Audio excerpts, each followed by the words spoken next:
not only did I make the mistake of doing a feature film as my first film, as opposed to what Mm. you're told to do, and that is make a short film first, I also made the toughest kind of film in the world to make, and it's called a first person documentary.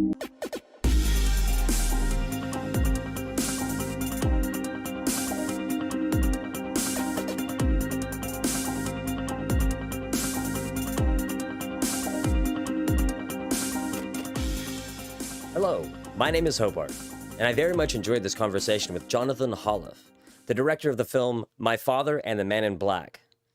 It's a documentary about his father, Saul, who was a longtime manager of Johnny Cash, and I truly believe that he was the reason behind their success together. I learned a lot about Johnny Cash while researching this topic, but surprisingly, I learned a little bit about it myself as well. What was your experience in Hollywood before you found the storage locker? Sure. Well, actually, I got my start in Toronto at the Canadian Broadcasting Corporation, CBC. I worked in live television, specializing in award shows and music specials. I worked on the NHL awards for many years. And in 1991, the host of the NHL awards was Alan Thicke. You might remember him as the star of Growing Pains. Mm-hmm. And he was in Hollywood, obviously. And he invited me to come work for him in Los Angeles for the last season of Growing Pains, and that eventually led to dual Canadian American citizenship and work in television on both sides of the border. When your father had killed himself, you came across a storage locker with a surprising amount of memorabilia from Johnny Cash. What was that experience like? Right. I was still in California at the time when the phone rang, and it was my mother telling me that my father had ended his life. And he and I had been estranged for many years at that point. The occasional note in a letter, but no phone calls, no real visits, very sparse. And it really, was a gut punch. I wasn't prepared for it. And what really troubled me at the time was learning that he, purposely committed suicide, but didn't leave his sons a note. And so that was unfinished business. And speaking of business, I had a business at that point doing celebrity endorsements in Hollywood. And I basically sold it to my partners and headed for Canada to look in on my mom and just kind of decompress and think things over. And that was when she told me about this storage locker. Saul had kept a storage locker for many years. People do that. It wasn't a secret, and it wasn't, to hide anything. It was just where he kept the things that, would clutter the house. So it Yeah, was a exactly. locker. And my mother told me about it, gave me the keys, and asked me to clean it out. And because I knew that would mean, going through whatever was inside, and I wasn't really ready to face my father's death at that particular time, I just let it sit. And it was wintertime in Canada, and a new movie happened to be out in theaters called Walk the Line. And of course, I went to see the movie. And while I was watching the movie, I realized really for the first time that Johnny Cash was famously arrested the year I was born. And I started to think maybe I had been too hard on my father. Shit was going down, and maybe I needed to understand him better if I could. So I literally went straight from the movie theater at night to a storage locker in winter. So it was very cold inside. And I found what appeared to be just a bunch of dusty old banker's boxes with files in them, an old vacuum cleaner, an old reel to reel tape deck, and other odds and ends. And when I started to open the boxes that were just marked cash, it's not like they had any dates on them. Hmm. It turned out to be basically everything that he kept from his years managing Johnny Cash that he felt was important for one reason or another. So it was an emotional experience and a real surprise. It was kind of like a gold mine when you consider that behind the boxes, I found gold records, including the gold records for Folsom Prison, Ring of Fire, and really quite uniquely, the gold 45 for A Boy Named Sue. Yeah, I saw that in the documentary. That was actually really neat. He had a lot of them. Yeah, Jonathan, in the music business, um, the manager also gets a gold record when the artist does. I used to think that only the manager did, and then the artist, like, I don't know, earned it, I guess, but I'll, I, I'll I tell always you thought the something manager else had it. too. I'll tell you something else too. In those days, they were actually dipped in gold. They were gold leaf. So, you know, they were Uh, they didn't stand up great to time. These were really well taken care of. They were in a box and the frames were still intact, but they're not like the bulletproof plastic encased things you see today. Hmm. How long did it take you to go through everything uh, before, I guess, being comfortable that you actually have a gist of everything that was there? Yeah, well, that's there's a couple of answers to that question. It took 7 years to make the movie. Hmm. But before I even thought of making a movie, this was really a personal exploration on my part. I was trying to find a way uh, to make peace with my father and to see if there was anything in what these were important files that might have included his kids. Were my brother and I represented in the storage locker materials? The answer is no. The family photos and things like that would be found later in my mother's care. Mm. But before I could even, and again, I'm not a writer. In fact, my mother saw me writing notes one day. I didn't want to bring the material home at that point because my mother had just lost her husband and I didn't want to unbox the past right in front of her on her living room floor. But she found some notes I had made and she said, you should write a book. And I said, but Mom, I'm not a writer.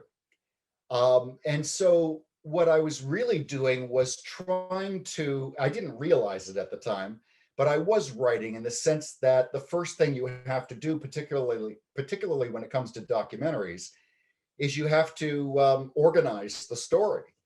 And as I said earlier, there weren't exactly dates on everything or, big red arrows pointing to the X that marks the spot about Mhm. what's really important and how it fits in with all of the other stuff. So the first 2 years I spent literally, and I did finally unbox the stuff at my mother's home, on the floor in 5 different rooms and just started making piles.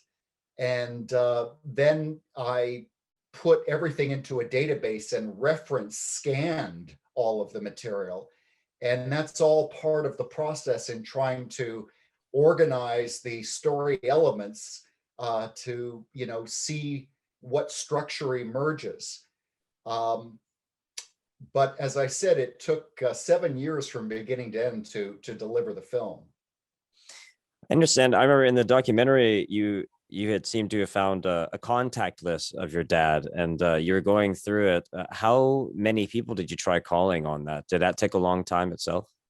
Yeah, and that's basically documentary filmmaking 101. You want to do as many interviews as you can with people who were, in the room. Um, However, it's important to note that this film was unusual for a documentary in the sense that we didn't have any talking heads. If you remember seeing the film, this isn't your typical, talking head Ken Burns documentary. Yeah, which I actually I want to interrupt. I'm sorry. I very much enjoyed that. I have Oh, pet peeves on documentaries. I really enjoyed your creativity, and it was almost as if you're watching a movie more than it is watching a documentary. And I really enjoyed that aspect of how you did it. well, thank you very much. I really wanted it to feel like a movie, not because I thought it was necessarily worth being a movie, but Hmm. because, well, for example, I shot 35 millimeter film. Yeah. Uh, and the reason I did that, and remember, this was 10 years ago, and the Red camera had just been in Toronto for about a year. And I used, much to my regret, overused what they call dramatic recreations. Now, Mhm. remember, this is without sound. We're not talking about actors delivering lines on camera, but actors pantomiming the action in certain cases under Saul or Johnny's voices. And I thought, if I use video, it'll look like an episode of America's Most Wanted. And I didn't want that canned video, back 10 years ago, barely full HD look with no kind of depth of field or film grain to it. Mm. So I, like a naive and stupid first time filmmaker, um, insisted on shooting film. It's really funny you say that. First time filmmaker. It was. I'm sure it was very expensive to find the film as well. This is an outdated industry. Like, does Hollywood still shoot in film today? Well, they do, but it's funny because not very much, and very, very rarely. But at the time we went into production, Kodak was going out of business, which was good Mhm. news for me because I still had my place in LA, and I was shooting the film in Toronto, but I was in LA for whatever reason at the time. And I was able to, pitch Kodak in donating the film for the movie, and had to basically put it in the trunk and drive it to Canada. I back to that contact list. You're saying it's 101. In making a documentary. That's actually what people were doing for you before you found the storage unit. When after your father passed, you kept getting calls asking like, "Hey, is there anything there? Do you know anything?" and everything. So that makes sense. Yeah, yeah, You that's actually live. You were on both ends of that during this. and that's part of the reason why um, I thought this could be a feature documentary. Remember, um, I didn't. This is before I went through the material. Hmm. All I could really remember about growing up with Johnny Cash were the memories of a child, and I knew the main bullet points of what my dad was doing for Johnny, but I didn't know the details. So at the time, the first question I asked myself was, who would care about this Hmm. story? Who cares about the guy behind the guy? And then the phone started ringing. And the reason why the phone started ringing was because a guy in London, Ontario, my hometown, wrote an article for the newspaper that basically had the headline, Saul Holiff deserves role in Walk the Line. And the takeaway message was, how can they make a movie about Johnny Cash and not talk about Saul Holiff? And people all across Canada saw the story, clipped it out. This is 10 years ago, remember, Hmm. people were, still using snail mail, Hmm. and they were mailing them copies to my mother, saying, did you see this? And if not, check this out.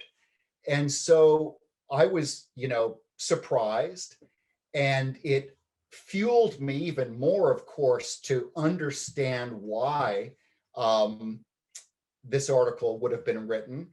And after that, we started getting calls from book writers, authors doing books on Cash, who wanted to go through the material. And indeed, a couple of them actually traveled all the way to Vancouver Island, and spent several days with me, going through the material. When you found all this material, were there family members coming out of the woodwork? Like when deaths happen in my family, we don't have much, in the terms of inheritance. So it seems that we handle it really well. Everybody is really good at, like we all give each other what we each think we need. Nobody fights over anything. Did anybody end up fighting over this material when you were trying to make it into a documentary? No, not at all. Like I said, I was still wondering if it was worth enough to uh, be put in a movie, let alone whether it had any kind of value Hmm. as memorabilia. Now, obviously, I'm not stupid. I worked in Hollywood for a long time. I probably asked myself at one point, gee, I wonder how much that gold record is worth. Hmm. But to elaborate, uh, my family is very small. In fact, my last name, Holiff, is the only family in the world with that name. That's how small the family is. So there was none of that kind of thing. Okay, that's great. I'm really glad to hear that. How many family members were involved in the making of the documentary? Well, just about all of them because it's such a small family. So we're not talking about a lot of people, but with the exception of a couple of cousins who, had just left for their winter, in Miami, because a lot of Canadian snowbirds winter in Florida. Mm, Uh, hmm. every relative who lived anywhere near Toronto was involved in the movie, and some of them on camera. That's great. I remember you giving credit to your co-director. I for the life of me, I had it memorized, and I can't remember which family member was your co-director. Oh, I didn't have a co-director. I think you're talking about one of the producers, and Okay, I'm glad yes, yes. I'm glad you brought him up. This movie would not have been made had it not been for my cousin Jeff Paikin, who lives in Burlington, Ontario, and is a big shot in the real estate business. But he was visiting LA, and every time he visited, we got together, and I invited him to a party and at a friend's place in the Hollywood Hills, and we were outside at the pool. Talk about typical Hollywood story, and people were just chatting after most of the people had left for the night, and somebody asked me what I was doing, and so I started to talk about it, and my cousin said, "Hey, do you need any help?" So I really got lucky. Now, before you think I'm some rich kid enjoying all the benefits of nepotism, remember I was 10 years old when my dad retired. Nobody ever picked up the phone and said, you know, give this kid a job or a job interview. And I didn't even think about talking to my cousin, the real estate guy, about a documentary. But as luck would have it, he made it happen. I like that you say that. You're not a rich guy. People might, I'm sure people have assumed that since you're the son of Saul, that you had a kickstart in life, or that the reason you have what you have is because you're the son. And I don't agree with that. Even let's say good credit. I've got a friend who their parents, raised them with a credit card, and he had a good credit at 18, but now he's in his 30s and he still has great credit. You can't really give all the credit to the parent because he had all that chance to mess it up this entire time. Right. And Listen, I should just add a postscript to that, though, and I thank you for saying that. I was a rich kid. My father was very wealthy. He wasn't Johnny Cash's employee, he was Johnny Cash's partner. And mm, he made millions of dollars. And he retired when he was 49 years old and never worked again. And then he spent all the money on himself. So, I definitely had a privileged childhood. There's no question about that. yeah, I was actually thinking about how your dad kind of retired early and then went off to do his education and everything. But really, I think he did enough work in that decade and a half with Johnny Cash to earn that retirement time. Yeah, you know Uh, what, Jonathan? There's a famous line in Raiders of the Lost Ark that Harrison Ford came up with. It's not the years, it's the mileage. And yes. that could be said about Johnny Cash and working with Johnny Cash for the 1960s and early 70s. So Yeah. yeah, it did take a lot out of him. And you know what it's like with addiction. The person with the issue isn't the only person that is affected. It affects, of course, primarily Johnny's family, his kids, but also the people who work around him. Hmm. And you know, the arrests and the scandals and 1965 just blew my mind. Yeah, absolutely. I think people word it as if a drug addict is a victim of addiction, but I don't think that they're the victim because it's self-induced. I believe the victims are actually the ones trying to help the one going through the addiction, because oftentimes the people that make it through addictions are oftentimes people that don't need it. I've quit. I like as a young adult, I've done bad drugs. I won't list them off, but it's been 13, 15 years. I didn't even remember it. Like I couldn't even remember the life at this point. Like, so it's gone.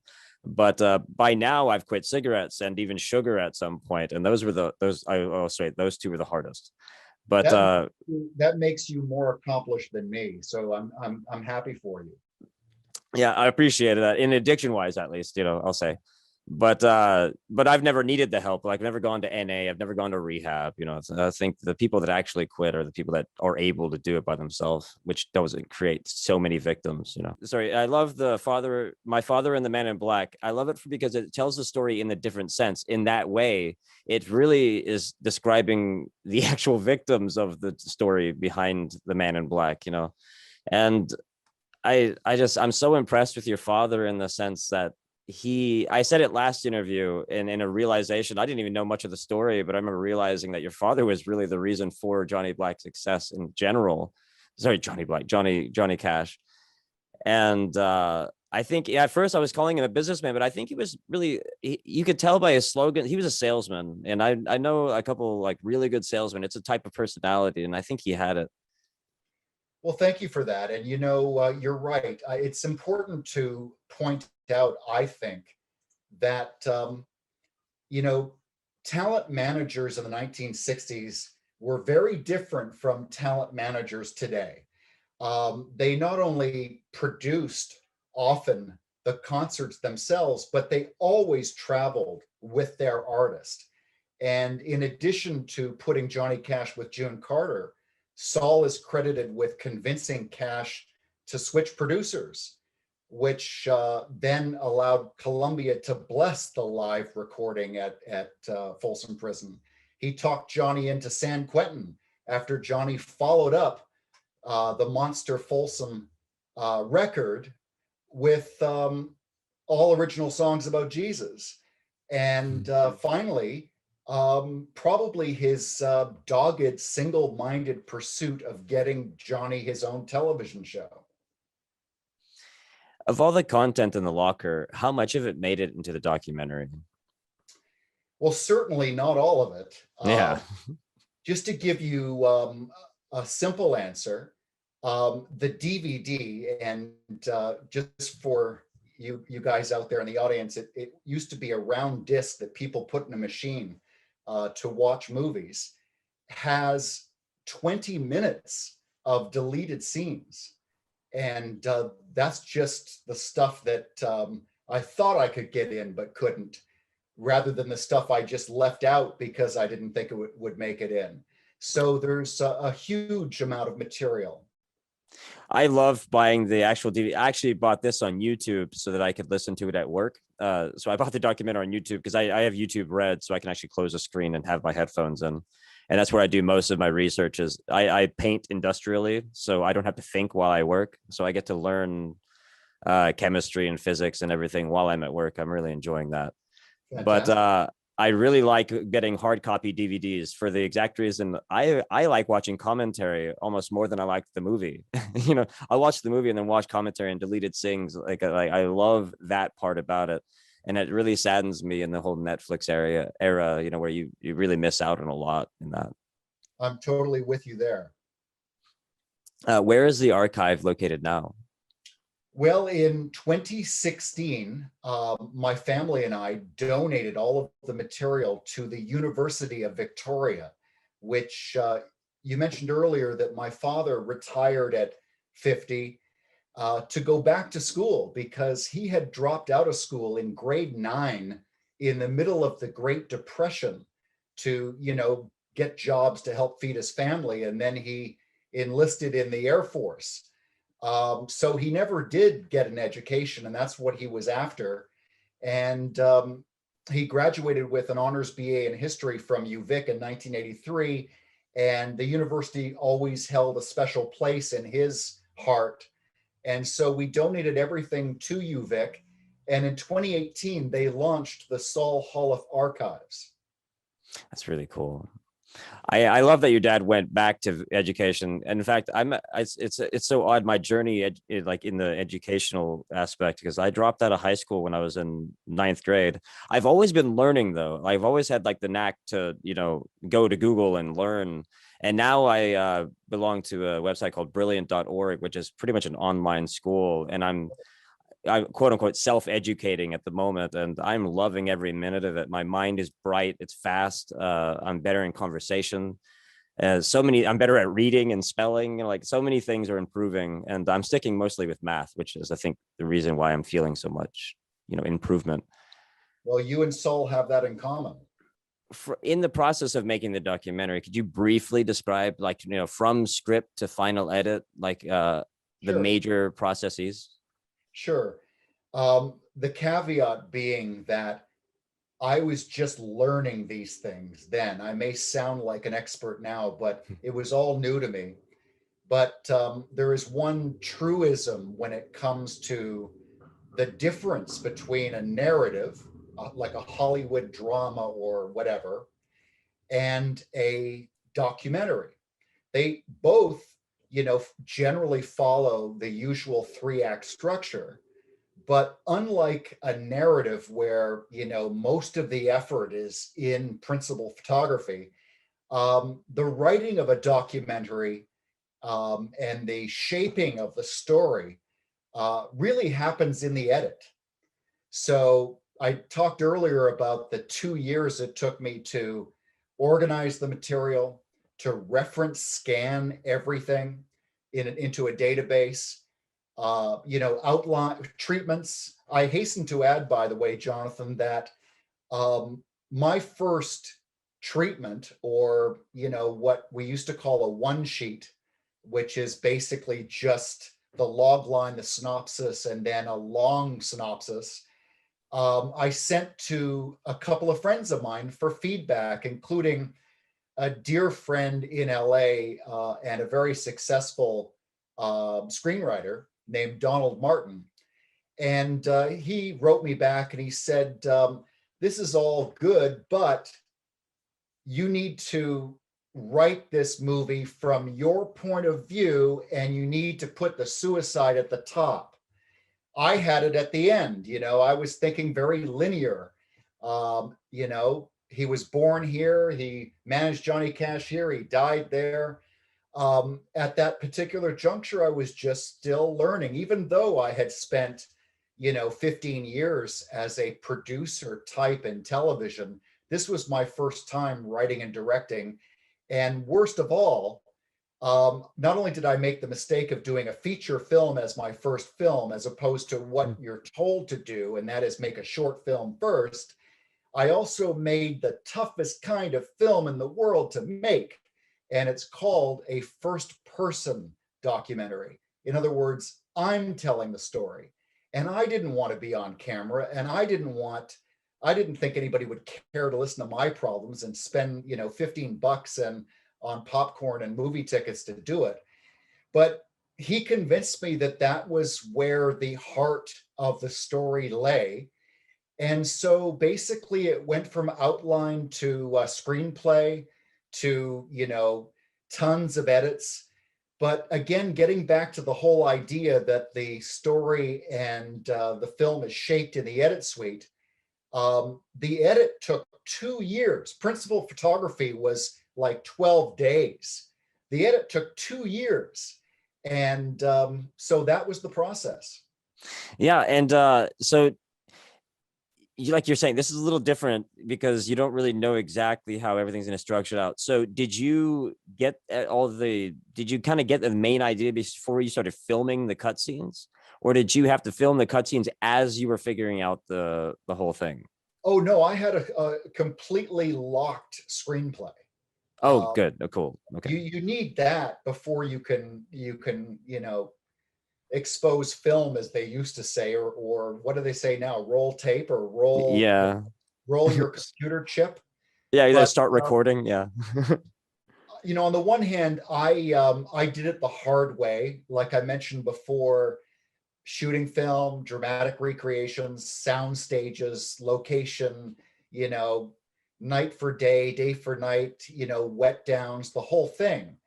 But it was actually a terrifically joyous and fun, and everybody just really gelled on the actual principal photography. And I thought at that point, God, I love directing. This is my favorite thing in the world.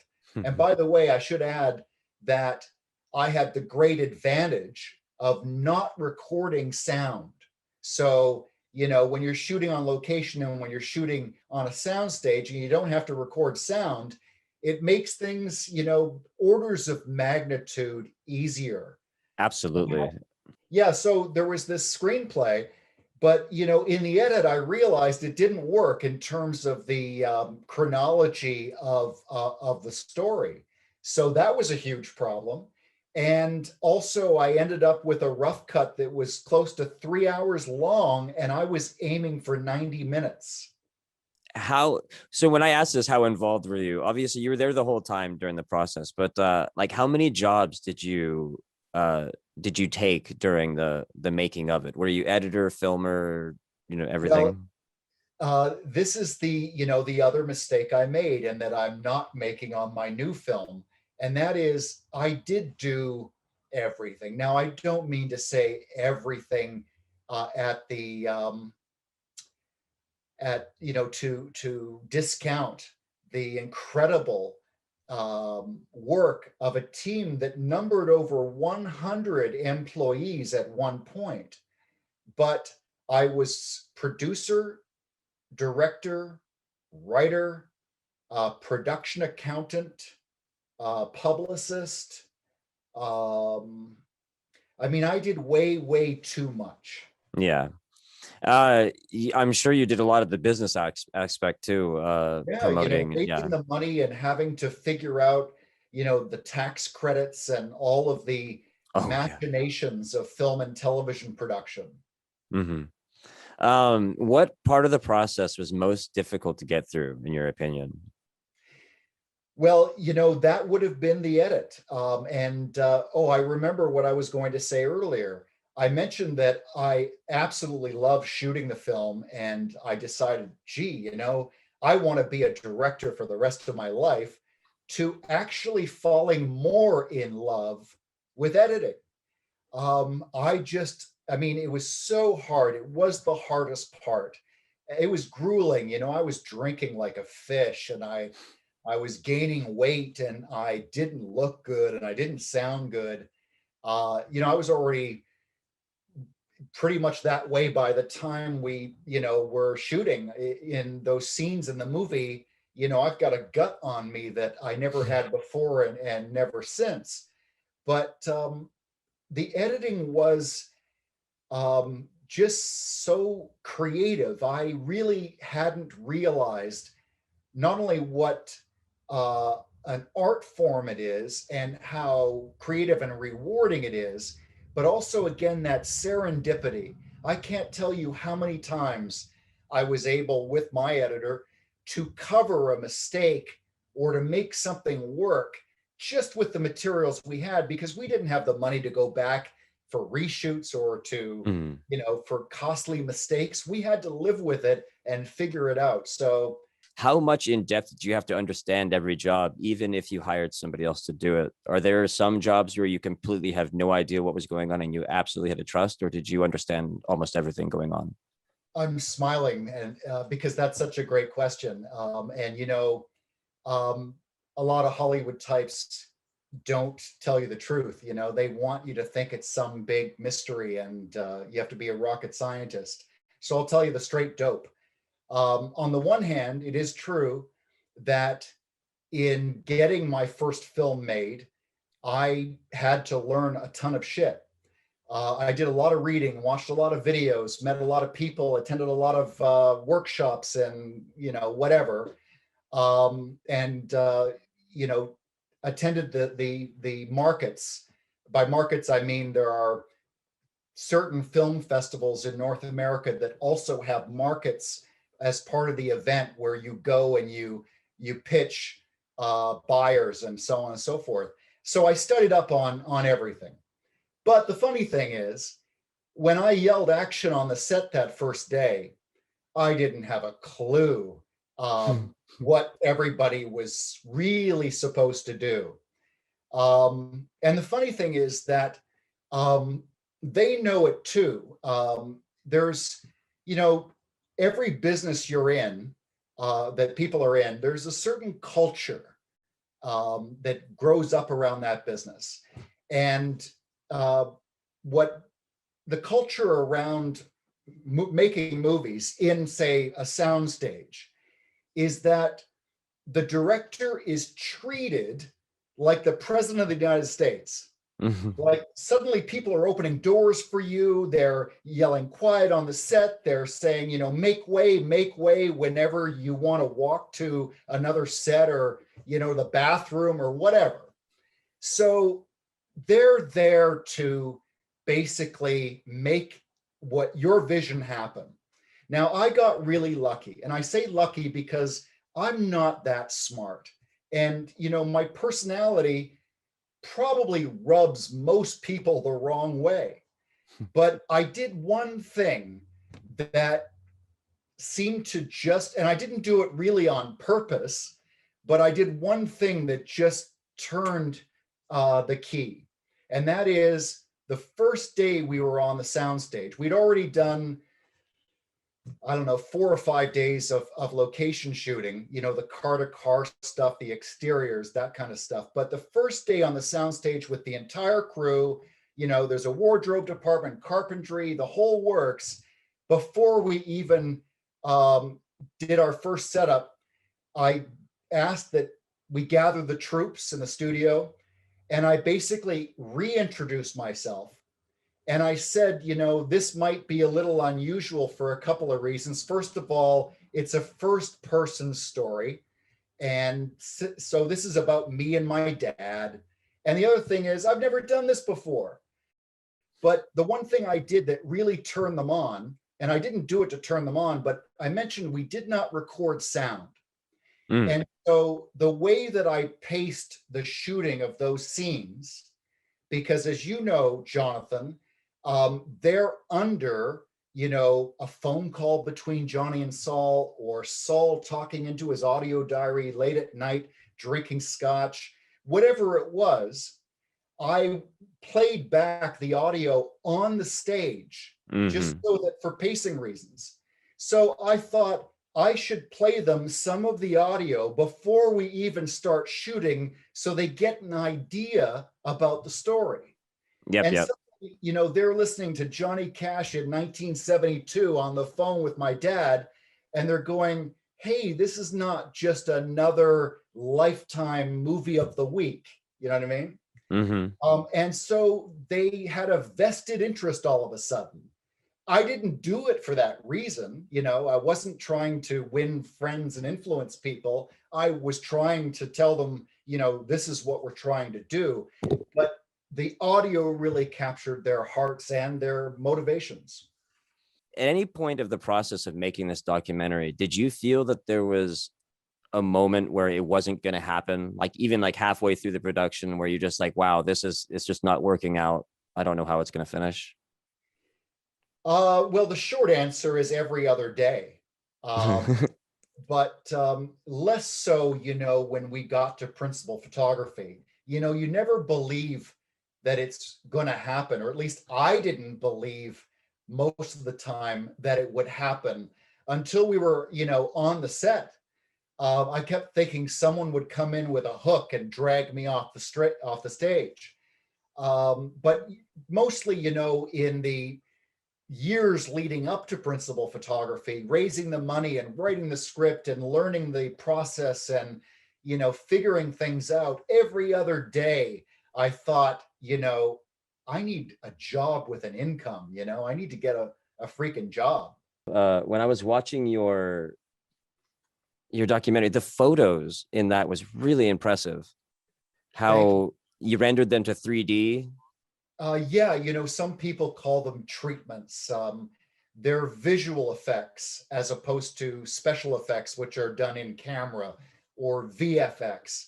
And so you're referring to photos where, Johnny's in a black and white photo from the 1960s, but looks like he's about to strum his guitar because his arm moves slightly, or Saul is smoking a cigarette and you can see the smoke rising from the cigarette. I stole all those ideas from an award-winning documentary that really turned me on, that I saw while I was preparing to make that film, called The Kid Stays in the Picture. I highly recommend it. It's about a famous dude who ran Paramount Studios, and it was the first documentary, as far as I know, that really went all in with that kind of thing. That isn't Ken Burns. Ken Burns is all about static pictures that the camera moves over, and Mm. often those pictures aren't even, fixed, or what we used to call, airbrushed or whatever it used to be. But that being said, yeah, you cut that. Now today, everybody can do it on their desktop. Yeah. 10 years ago, it was still new. That work is farmed out, in this case, to a company in Toronto called 601, that's run by three young guys, two brothers and a buddy of theirs, and they are responsible for all of those treatments in the movie, and they did a fantastic job. I completely, and it was all over the movie too. They didn't just do one or four. There must have been something like 30 to 50 Yeah, to photos be they honest did. with you, Jonathan, there were too many, and that's my advice to you. If you're going to do it sparingly. Okay. For one cost, but I don't know if it was a distraction. I wouldn't. I loved it. I'm glad. I'll add that fan moment there. Cheers, man. Did you consider this a form of therapy for you during, because you were just going through a really rough and confusing time, changing your career, and almost your entire life changed during that time? Yeah, as a matter of fact, that's how it started, right? It was not going to be a book or a movie. It was just me in a storage locker in the middle of winter after my father killed himself, trying to figure it all out. So, yeah, it was a form of therapy. And obviously, well, if it's not obvious, the whole process was very cathartic. I was able to find empathy for my father, and that led to forgiveness. So you really experienced a hero's journey through that whole thing, like the Hollywood hero journey there. Well, it's thank you for saying that, but that's the thing, even if it's a documentary, you're still kind of hewing to that hero's journey, which is, where the Bible comes from. Yeah, and pretty much every story that means something, at least. Right. And the cool thing is, going through these audio files and everything, that was actually your dad's form of his own therapy. Was I assume recording these all of this and keeping the book that you found called Life, which is like a scrapbook of everything that he felt valuable, at least. Right. We're talking about a 1960s archetypical man. Back in those days, it was taboo to visit a psychiatrist. And so he did kind of do therapy, although I don't know if he realized what he was doing or what the effect might have. But he was a guy who liked to keep records, and it's a good thing he did, or there wouldn't have been any movie. But at the end of the day, what I found, and the reason I was able to find that empathy for my father is because when I was growing up, he was a hard man. He wasn't a touchy-feely kind of guy. He said on tape that at one point that if it all happened over again, he wouldn't have children. That was hard to hear. But what I learned for the first time in meeting my father before he was my father, this is a guy speaking into a microphone at age 40, and I'm the same age, I was the same age hearing it for the first time, was to meet your parents before they were your parents and to find out for the first time that my father did have an emotional life. He did register all these things that were going on that I thought he was oblivious to and didn't care. Meanwhile, he was a tortured soul who was just trying to figure things out like all of us. Do you find yourself keeping things in sentimental reasons in the same sense that your dad did? I wouldn't use the word sentimental because I don't think I've got a lot of that. I don't think Saul, well, no, I don't think Saul had a lot of that either. I think it comes from another place, personality traits, people who, might go into law or become an accountant, people who are organized and, balance their checkbook are the types that, keep things, right? But it's interesting you ask. I always was that way. I had a successful business in Los Angeles, but it wasn't until I became a documentary filmmaker that I really started to do it without really realizing, what was going on. Just to be specific, after the movie, that led to a book, and the book led to a university archive, and the university archive led to a nationally televised tribute to my dad on television. And through it all, I have been, keeping his story organized and adding to it as these things happen and learning new things and realizing belatedly that something I thought was meaningless, like a moose hunt in Newfoundland, turns out to be probably the most important story of all. So yeah, let's go into that. What is your current project now? Well, this moose story, it's kind of like a fishing story in a sense that it's this big. I knew about the moose hunt. We're talking about the 1961 Newfoundland Moose Hunt and Concert Tour. I knew about it because that was where my father and Johnny Cash shook hands on being Johnny's manager. They had been working together for a couple of years. Saul was producing Cash shows in Canada since 1958, but Johnny tapped Saul to be his manager in October 1961. His career had faltered. Elvis had crossed over to popular audiences. Cash had not. He hadn't charted really in any serious way for 2 years. And he wanted Saul to be his manager. And they, talked about it for weeks. And while they talked about it, Saul thought that he could impress Johnny by setting up this tour in Newfoundland because he knew Johnny liked to hunt. And so they show up in Newfoundland, and we're talking about a cast of country and Western royalty. Merle Travis, let's see, who else? Rose Maddox, Johnny Western. And it's a fantastic story. And it's what led to Saul calling June Carter, because when he agreed to manage Johnny, he had his own conditions. Johnny had just gotten a drummer at that point. Saul was always complaining, how can you be serious and not have a drummer? When he started with Johnny, it was Johnny Cash and the Tennessee Two.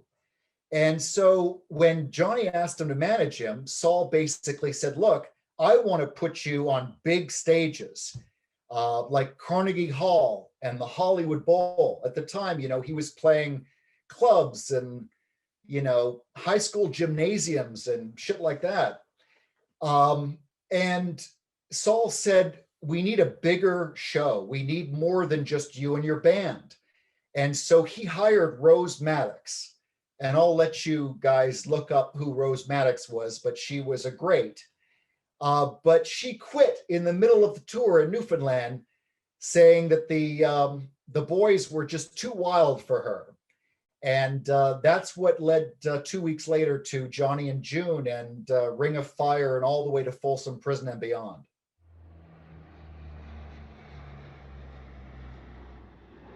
It was a very dangerous situation up there on the Newfoundland tour. Cash, of course, was taking pills and had to leave the show for a while. It was a situation where his voice was just giving out. They asked me to do that final spot on the show. I was recording for Columbia Records at that time, and the second highest rated television show in the world was Have Gun Will Travel. They told me that I was playing to 350 million people a week with that theme song of that show. So the people in the audience were familiar with me for that particular thing. Working with Johnny, I usually introduced him on all the shows.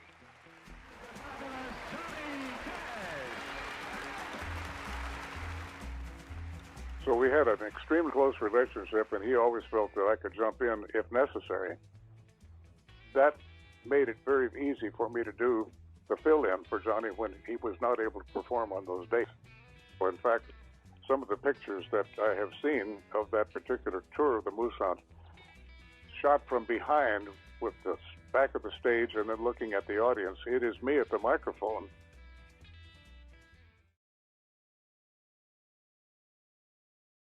Harry Walters was the director of wildlife when he called me and asked me if I would be interested in guiding Johnny Cash. I was in Millertown doing research on moose. They picked me up at Lake Ambrose and we proceeded to the camp. We stayed in a logging camp that had closed for the season. The first thing I remember in the morning was Merle Travis asking us to get out of the sleeping bags and enjoy his coffee. Merle Travis was the gem of the crew. He was witty, always had a joke, sang a lot of his songs. Luther was one in a million. You didn't know if he was a millionaire or a bum. Luther was Luther. Wherever he went, he was loved. Not well liked, he was loved. What I remember so well about Gordon Terry was that he was a very beautiful singer. I can't remember ever hearing anyone that I thought was better. And he loved to sing. And my thoughts was that this guy is really going to go to the top. But I learned after that he was famous as a violin player. All the boys got 4 or 5 girls. That ain't right. Ain't right. I don't sparkle like a pool of pearls. That ain't right. Ain't right. All the girls are real cute tricks. That ain't right. Ain't right. Everybody but me are getting their kicks. That ain't right. Ain't right. That ain't right.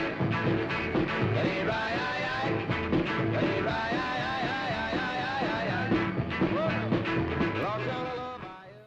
Saul Holiff was a very highly respected guy, really, because we knew he was Johnny Cash's manager.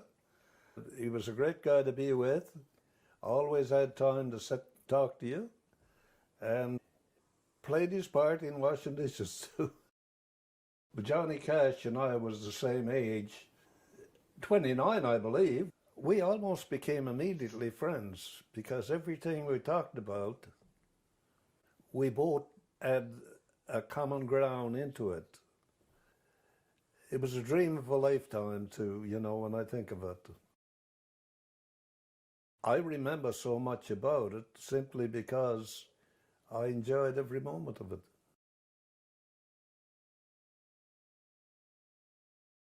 How did you come across this content, the story, and why didn't it make it into the original documentary? That's a great question. Like I said, I knew about the trip because the first thing I ever had to do in order to make a film like this or any documentary was I had to basically develop a calendar. That's a simple way of saying a database organizing all of the material chronologically and with keywords and everything else. And I saw that moose hunt on the list, and I had the approximate dates and I knew it was about 10 days long. And there are letters where Saul and Johnny are talking about the moose hunt, going to Newfoundland. They had a big meeting.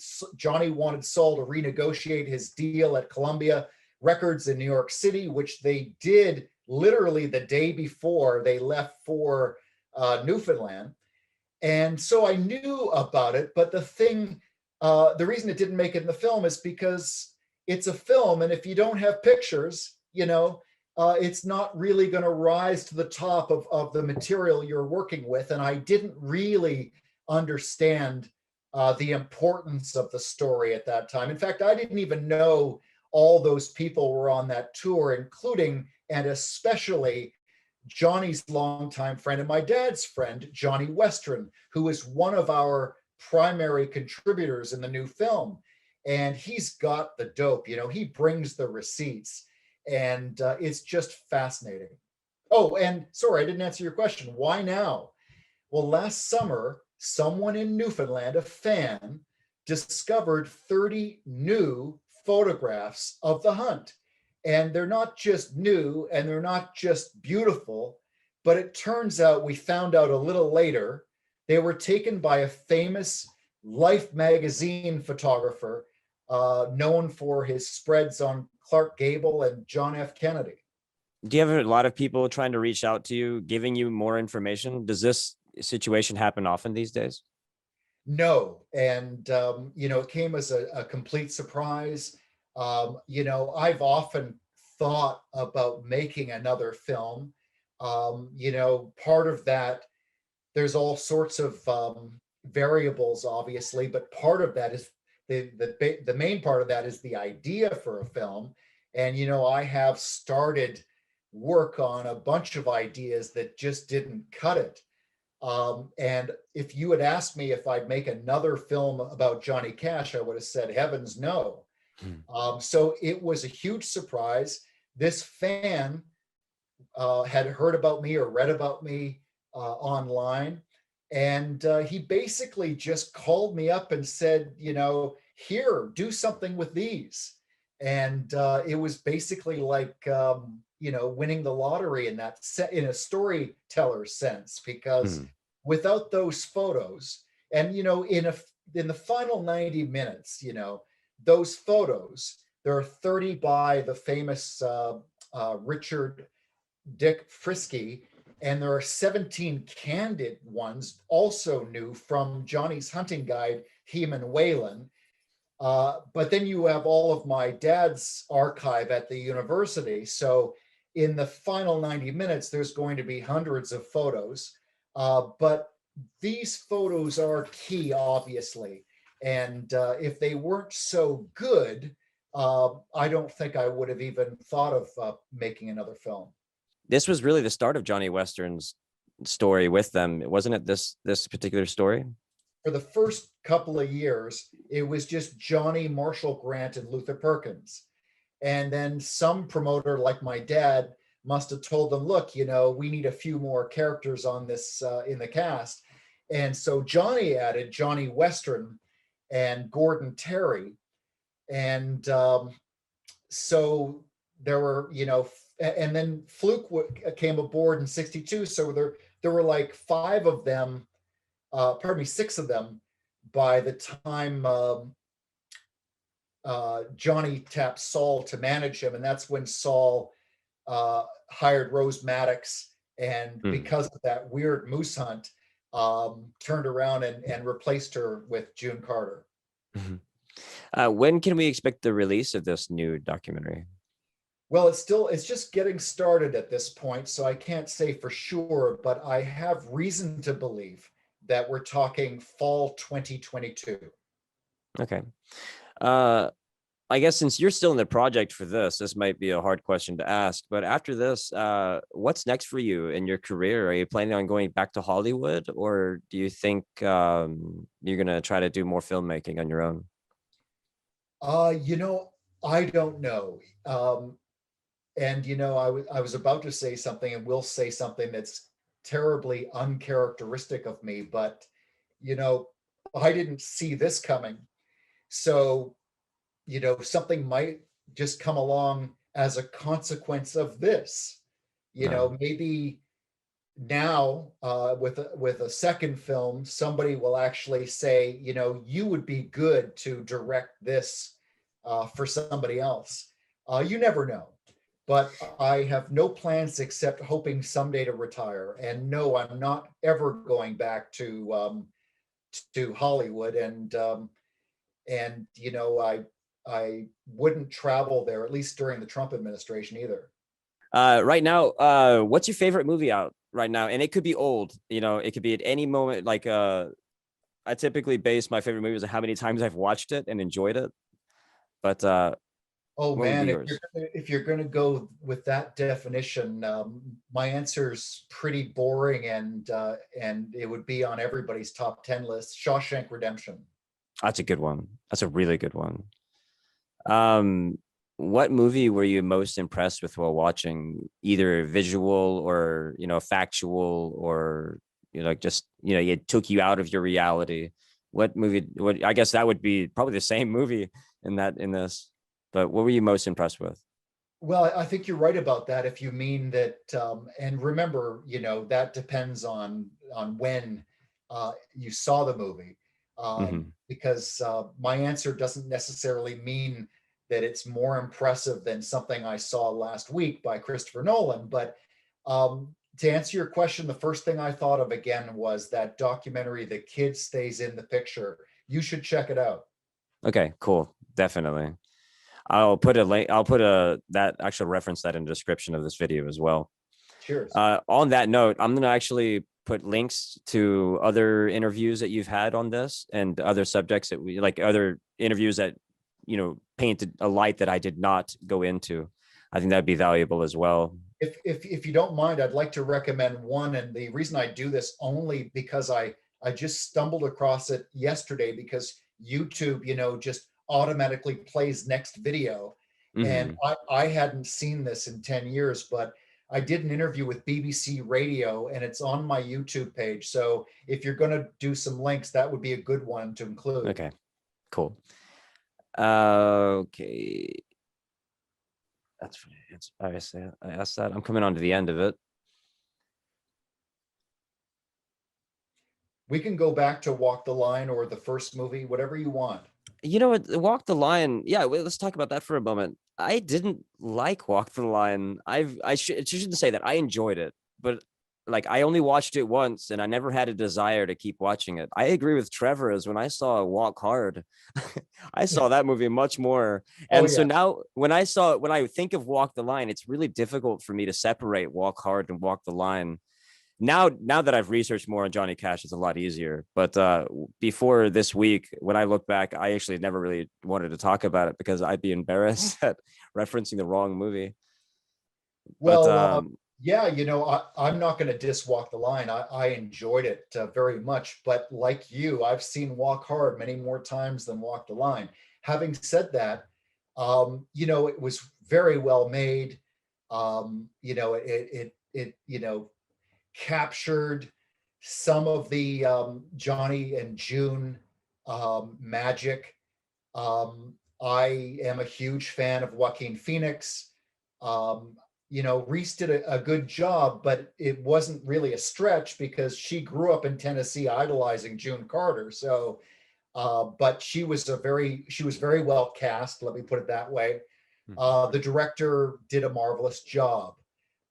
It's first class from beginning to end. But it's a movie. And in these kinds of interviews, I'm also asked, what did you think of the movie as a representation of the story. And, again, I'm not pretending to be smarter than I am.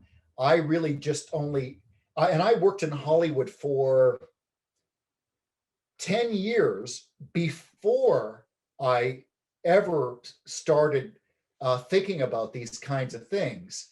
But let's remember, most of us, including me at that stage, go to movies and, we may see that disclaimer at the top of the film that says based on a true story.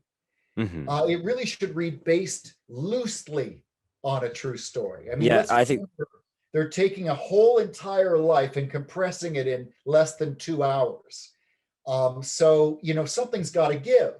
That's not a criticism. That's just the reality of, I'm not going to say fiction, but it was a narrative film. It wasn't nonfiction. It's not a documentary. And, different events were compressed together, and certain things were left out. And so, it was a great movie, and I couldn't have done better. me neither. And in vocally, I sing, and I've got a lower tone voice, and I can get those low Johnny Cash notes. But I think Mr. Phoenix did a really good job on that, because I don't think he has that natural low voice, and I think he had to gain it, which I'm impressed with. Yeah, it's a lot easier to gain the highs than the lows. Plus, he's a little guy. I mean, Johnny was 6'2". Exactly. Yeah. So, he really had that larger than life presence to him. That pretty much wraps it up. I want to relate a little bit in the sense that in the religious aspect, in the relationship between your father and Johnny, me and my cousin Trevor, who was also in the last interview, we are partners in everything, in music production, and in this type thing as well. And we are very big into the community. We work together very, very well. But he is the most religious of anybody I know, and I am the absolute opposite. I think it's really funny if we were to keep text messages, like if we would have had letters like them. The funny thing is, he always ends it with "God bless you," and I'll always end it with "God's not real," or something along those lines. It's like it's an actual. We literally joke about it. It's not a big deal, but I relate. How old are you, Jonathan? I'm 33. Okay, well, keep in mind that not only did religious people kill people like us, it wasn't that long ago. And remember that in 1973, when Johnny and Saul broke up, I don't think Saul ever even used the word atheist, even in private conversation at friends' parties, anything like that. It was, really on the down low. So, things are changing slowly. It's only taken 2,000 years to start realizing the earth is round. But yeah, I am for separation of church and planet. So where can we find you on YouTube? Do you have a website? Where can we find you if we want to find anything any news or anything like that? Thank you. Yeah, I'm that guy with only that name. So you're not going to have to worry about how many Holiffs to go through before you find me. And I'm on Facebook, YouTube. And if you're wondering about my first film, My Father and the Man in Black, you can find that everywhere, with the only exception being Netflix, ironically. Nice. Well, I appreciate you joining me. This has been a pleasure researching you, and I've learned things about myself during this, and I really appreciate it.